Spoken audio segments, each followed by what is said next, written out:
আসসালামু আলাইকুম গাইস, আশা করি সবাই ভালো আছেন। আলহামদুলিল্লাহ, আমি আপনাদের তো অনেক ভালো আছি।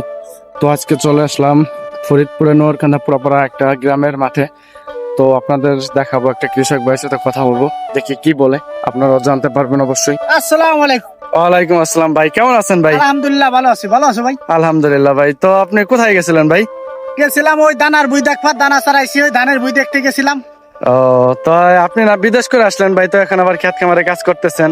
ভাই খেত খামার বিদেশ, প্রবাসীর কষ্ট একমাত্র প্রবাসী বোঝে, তাছাড়া কেউ বুঝার খেতে নেই। এটা হলো কপারের লেখন, না যায় খণ্ডন। ও, বুঝতে পারছি ভাই। আর একটা কথা বলে যে যদি থাকে নসিবে আপনি আপনি আসিবে, জি ভাই, জোর করে অবশ্যই। মন হরণ করো না, করে চলো না, ও, সে যে ভীষণ যন্ত্রণা। অসাধারণ ভাই, অসাধারণ হয়েছে ভাই, আপনার গলার সুর অনেক সুন্দর ভাই। তো কই গেছিলেন ভাই? ধান দেখলাম মাথায়, ধান দেখতেছি।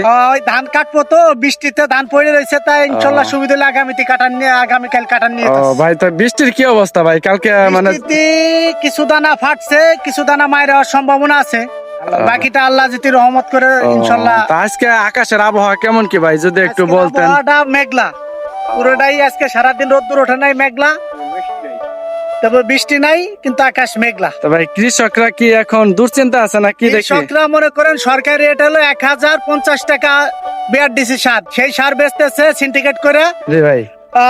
1400 টাকা, 1450, 1500 টাকাও বেচতেছে। জি ভাই, তাই এখন এটা সরকার যদি ভূমিকা না নেয়, তাহলে সাধারণ কৃষকের অবস্থা মনে করেন মাথায় হাত। অবশ্যই ভাই, অবশ্যই আমাদের। আসলে কৃষকের বেদনাটা একমাত্র কৃষক ছাড়া বোঝে না। যারা শহরে থাকে ওরা কলমের খুচায় চুরি ডাকাইতি করে, আর যারা এই দেশের সরকার, এই দেশ উন্নত করে, তারা আজকে বিপদগ্রস্ত। যেমন কৃষি ক্ষেত্রে যদি সরকার নজর না দেয়, তাহলে দেশের উন্নতি হবে না।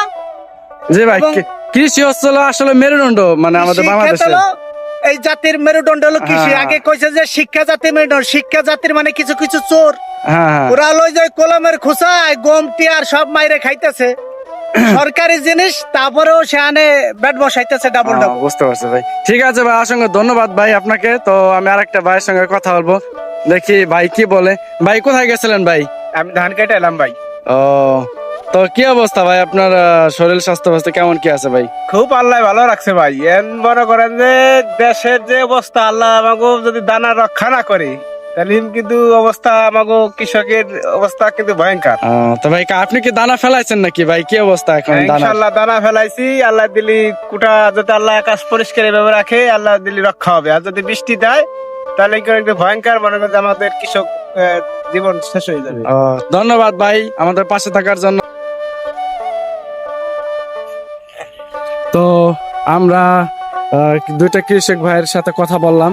তো আপনারা জানতে পারছেন অবশ্য যে তারা কি বলে, তাদের মনের কথাগুলো তারা বললো। তো আসলে সারের যে দাম সিন্ডিকেটে ভরে গেছে আসলে বাংলাদেশ। তো আমরা চাই যে এই সিন্ডিকেট না থাকুক বাংলাদেশে।